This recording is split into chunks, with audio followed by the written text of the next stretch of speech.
आज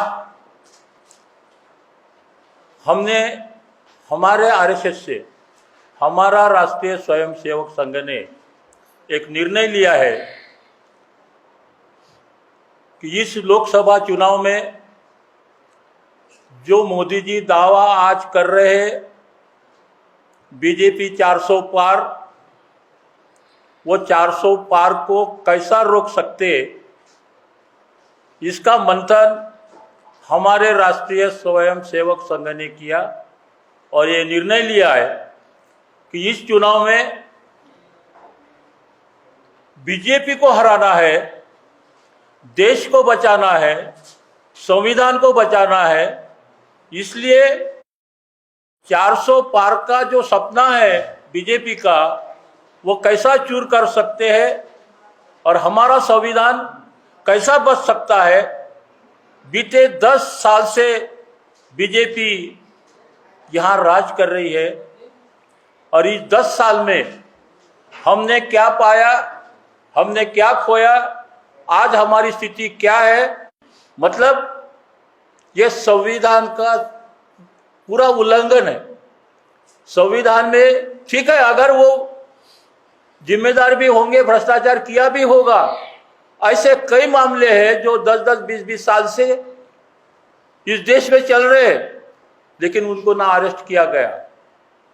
और ताज्जुब की बात है कि पूरे विपक्ष ही लोग भ्रष्टाचारी है क्या? बीजेपी का आज तक एक भी लोक प्रतिनिधि हो, आमदार हो, खासदार हो, मंत्री हो, उसके ऊपर एक भी केस नहीं है। ऐसी स्थिति में संविधान बचाना हो तो हमें ये बीजेपी को हटाने के लिए इंडिया गठबंधन को ही वोट देना जरूरी है। यह समझाने के लिए हम मतदाताओं में जाने वाले हैं। हमने प्रेस नोट में लिखा है, ये सारी चीजें हैं। अब सबको एक एडवर्टाइज चलती है, सबको मालूम है भारत के 80 करोड़ जनता को फ्री का राशन 5 किलो दे रहे हैं। फ्री का नाम है, फ्री का, गरीबों को हम राशन बांट रहे हैं। अब आप सबको मालूम होगा वो जो चावल मिलता है, वो जो गेहूं मिलता है, वो जानवरों को खाने के लिए है। पूरे शहर में आपने सुने भी होंगे घूमकर, वो राशन से जो चावल मिलता है खुलेआम 20-22 रुपए किलो से बेचा जा रहा है। और वो किसको बेचा जा रहा है? उन्होंने एक अनाज माफिया पैदा किया है। ये तो नाम है बाहर, गरीबों को 80 करोड़ गरीब जनता को हम चावल बांट रहे, फ्री में गेहूं बांट रहे, लेकिन वहां से वो गरीबों को फायदा नहीं मिल रहा। 90% जनता 20-22 किलो के भाव से बिकते हैं और वो अनाज माफिया खरीदते हैं। कौन खरीदते हैं? वो अनाज माफिया। वो अनाज माफिया उसके 40 से 60 रुपए, 70 रुपए, 80 रुपए भी बना रहे हैं। इसका मतलब ये जनता को समझ में नहीं आ रहा। आज हम ये देख रहे, इस वक्त ये पोजीशन है अभी आज की कि हर कोई जो भी भारत का नागरिक है वो हकदार है इसका कि संविधान में जो हमारे अधिकार है वो हमें मिलना चाहिए। और इसीलिए हमने महाविकास आघाड़ी महाराष्ट्र में और पूरे देश में जो इंडिया गठबंधन बना है उसको समर्थन देने के लिए हम आपके सामने आए हैं। और समर्थन बोले तो खुलेआम ये समर्थन तो है ही, लेकिन मैंने पहले कहा है कि वोटरों को हम जागरूक करने वाले हैं। आरएसएस पॉलिटिकल विंग नहीं है, ये एक सामाजिक और सांस्कृतिक संगठन है। इस देश में एक ही आरएसएस है और वो हम हैं। ये हमारा खुलेआम दावा है। इसके अंदर किसी को ऑब्जेक्शन होगा तो उनको बोलो कि कागज़ ला के उनको दिखा दें। पहली चीज़, ये विषय से हटके था। इलेक्शन में क्यों हमारी मजबूरी है कि इस बार हम किसी एक ऐसे संगठन का साथ दें, ऐसे गठबंधन का साथ दें जो संविधान के स्वरूप में चलने की ताकत रखता हो। हम हर उस व्यक्ति के, उस कैंडिडेट के विरोध में काम करेंगे जो संविधान के विरोध में कहीं ना कहीं हमको नजर आ रहा है। इंडिया गठबंधन हमारे लिए एक बड़ा स्वरूप लेकर सामने आया है इसलिए हमको लगता है कि बीजेपी को रोकने के लिए इंडिया गठबंधन के साथ हमने मिलकर काम करना चाहिए। हमारी आरएसएस आज तकरीबन 2.5 लाख प्लस कैडर के साथ में इस इंडिया में मौजूद है और हम हमारे कैडर्स को हमने साफ आदेश दिया हुआ है कि हर उस व्यक्ति का हम साथ देंगे जो कहीं ना कहीं उन मनुवादी विचारधारा के विरोध में काम करने की क्षमता रखता हो। हमारे लिए कांग्रेस, शिवसेना, राष्ट्रवादी, तृणमूल कांग्रेस, आप कोई मैटर नहीं करता। हमारे लिए वो मैटर करता है जो उनकी गलत नीतियों को रोकने की ताकत रखता हो और इस उद्देश्य से हम किसी भी प्रकार से पॉलिटिकली हम इन्वॉल्वमेंट नहीं होगा। आरएसएस जो कैडर बेस है वो ज़मीनी लेवल पे काम करेगा। हम किसी भी चुनाव प्रचार सभा का हिस्सा नहीं होंगे।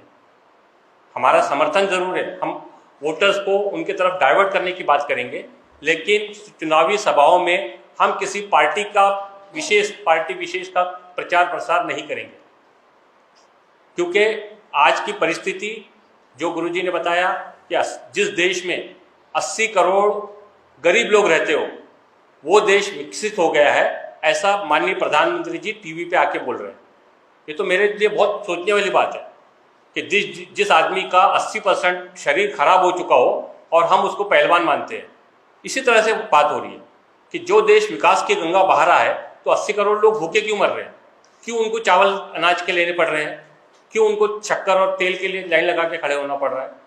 यहाँ पर जो एक प्रोपेगेंडा किया जा रहा है, मैं क्योंकि मैं मीडिया से हूँ, मीडिया आप लोग मेरे मीडिया के साथी हैं, मैं किसी भी प्रकार से मीडिया के विषय में गलत बोलने पर यकीन नहीं रखता।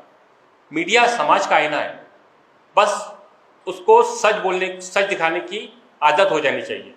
आज टीवी और बाकी जो माध्यमों से जिस तरह से एक पक्ष को सत्ता में वापस लाने की कोशिश हो रही है और उसका नतीजा है 400, 500, 700 की जरूरत उनको नहीं है।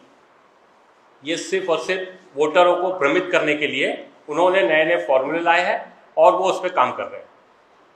तो हमारा खुला समर्थन, जो भी संवैधानिक रूप से पार्टियां काम कर रही है उनके कैंडिडेट को हमारा समर्थन होगा। हम इंडिया गठबंधन को अपना समर्थन खुला तौर पे जाहिर कर रहे हैं, क्योंकि कहीं ना कहीं उनके तरफ से हमको इस बात का अंदेशा है कि ये संविधान के लिए काम करने की आज भी थोड़ी बहुत क्षमता रखते हैं। पुराना क्या हुआ है इस पर फिलहाल अभी हम लोग कोई विचार मंथन करने के मूड में नहीं है। आने वाले समय में हमको क्या रणनीति के तहत में आने वाले चुनाव में बीजेपी को रोककर हमारे गठबंधन को, जो हमारे लिए संवैधानिक रूप से काम करने की क्षमता रखता हो, उसको जिताना हमारा मकसद है। संविधान को बचाने की जो बात करेंगे, डॉक्टर बाबा साहब अम्बेडकर द्वारा रचित इस देश के अंदर शांति प्रिय तरीके से देश को चलाने का जो मंत्र है संविधान, जो आज बीजेपी संविधान को बदल, उन्हीं के एक खासदार ने कहा है कि 400 सीटें आने के बाद में हम संविधान को बदलने की प्लानिंग कर रहे हैं। हम नहीं बोल रहे हैं, उन्होंने कहा। अब अगर उनको हमको रोकना है तो हमको कहीं ना कहीं दूसरे के साथ में खड़े होना जरूरी है, क्योंकि हम ताकतवर उसको बनाएंगे तभी हम इनको रोक पाएंगे। तो हम किसी गठबंधन का समर्थन करने का मतलब ये नहीं है कि हम उनकी बाकी नीतियों का समर्थन कर रहे हैं। हम सिर्फ बीजेपी की गलत नीतियों को रोकने के लिए इस मूवमेंट का साथ दे रहे हैं। बीजेपी को गलतफहमी है कि उनके कैंडिडेट के विरोध में हमारे पास में विपक्ष में कोई कैंडिडेट नहीं है। ये गलतफहमी कांग्रेस भी पहले पाल चुकी है और आप उसका हश्र देख चुके हो। तो आप ऐसा मत समझिए कि कोई ताकतवर है। जब पहली बार नितिन गडकरी जी नागपुर से चुनाव लड़े थे, मुत्तेमवार साहब बहुत अच्छी कंडीशन में थे, तब भी चुनाव हारे। आप ऐसा नहीं हो, जामवंत राव धोटे साहब का एग्जाम्पल है हमारे पास में कि उन्होंने ताकतवर पार्टी को उस वक्त जमीन पे लाके खड़े किया। तो ये अभी जो चल रहा है, अभी तक के जितने भी उनके फॉर्मूले थे, उन्होंने अपने जितने भी पत्ते थे खोल चुके हैं। अब जो भी पत्ते खुलेंगे वो हमारे आरएसएस की तरफ से खुलेंगे और उसका नतीजा आप देख लोगे। काफ़ी सारी जगह पे जो हुआ था, पिछले बार जो हुआ था, इस बार भी काफ़ी जगह पे होगा। होता यह है कि मिसकम्युनिकेशन का जो एक प्रचार प्रसार का जो हमारे बीच में दौर है, आप देखिए बीजेपी के पास में 35% ही वोट है, 65% आज भी उनके विरोध में है। लेकिन हो रहा कैसा है, अगर मैं आपका विरोधी, आपसे मेरा झगड़ा है, मैं चुनाव लड़ रहा हूँ तो आप भी चुनाव में खड़े हो जाते हैं, हम वोट डिवाइड कर देते हैं।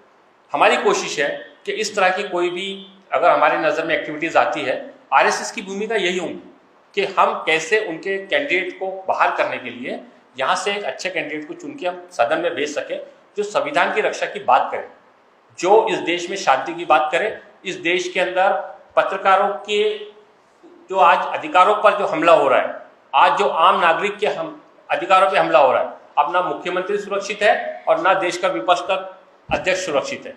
तो ऐसी स्थिति को खत्म करने के लिए हम चाहते हैं कि अच्छे लोग सदन में जाए और अच्छे कानून के तहत में संवैधानिक रूप से देश चले। देखिए, आपको बताता हूँ, दो हालात बनते हैं। एक होता है, आप रोड पे जब चलते हो ना, तो दो रोड होते हैं, बीच में डिवाइडर होता है। तो जो आदमी को आदत पड़ी होती है ना उल्टा चलने की, तो वो हमेशा जो है ना उल्टे रोड से चलता है। बाबा साहब अम्बेडकर ने जब संविधान लिखा और देश की स्थिति को ध्यान में रख के लिखा, आज अगर बीजेपी में दम है तो वो एक सुप्रीम कोर्ट में हमारे तरफ से जनार्दन मुन साहब हलफनामा डालने तैयार है, वहाँ से आरएसएस के मोहन भागवत और बीजेपी का राष्ट्रीय अध्यक्ष एक हलफनामा डाल के दिखा दे कि साहब, हम चाहे सत्ता में रहे या ना रहे, हम संविधान के किसी भी कायदे का हनन नहीं करेंगे, इतना ही लिख के अगर दे दे तो मैं आपकी बात को सत्यता के रूप में लेकर उनका भी समर्थन करने की ताकत रखता हूँ। लेकिन वो करके तो दिखाए। मैं आपको बताता हूँ, पूरे इंडिया के अंदर 8 करोड़ ये डिजिटल चैनल चल रहे हैं। कितने करोड़ है? 8 करोड़। अगर संवैधानिक रूप से आपको अधिकार मिला था तभी आपने माइक हाथ में लिया ना। आप रुकिए, जीआर पास हो चुका है, सिर्फ फ्लैश होना बाकी है। इस देश में 2.5 लाख से ज़्यादा चैनल नहीं रहेंगे।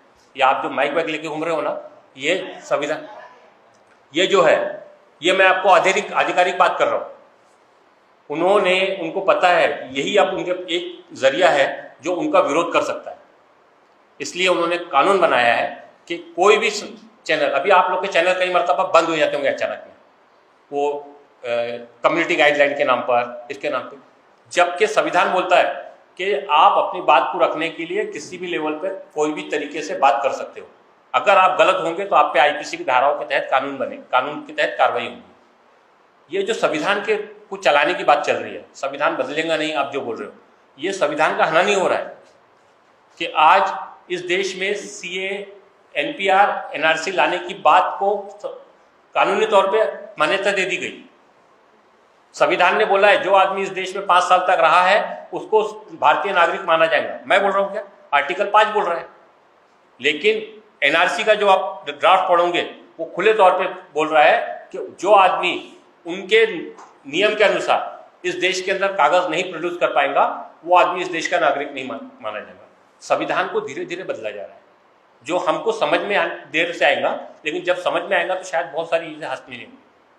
ऊपर का कवर संविधान के नाम का रहेगा, अंदर में कानून पूरे बदल दिए गए। और इसीलिए हम आज जो चीज़ जिस फिक्रमंदी के साथ में ये प्रेस कॉन्फ्रेंस ले, वरना हमको जरूरत नहीं थी। हमारे 2.5 लाख लोग काम कर रहे हैं, जो अच्छा कैंडिडेट रहता हम उसके लिए करते, लेकिन हमको खुल के आने की नौबत क्यों आ रही है?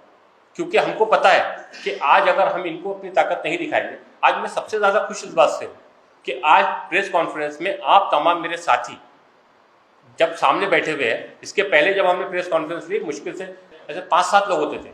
आज हमको ये लगता है कि हमारी बात को सुनने वाले लोग, हमारी बात को लोगों तक पहुँचाने वाले हमारे साथी देश में मौजूद हैं।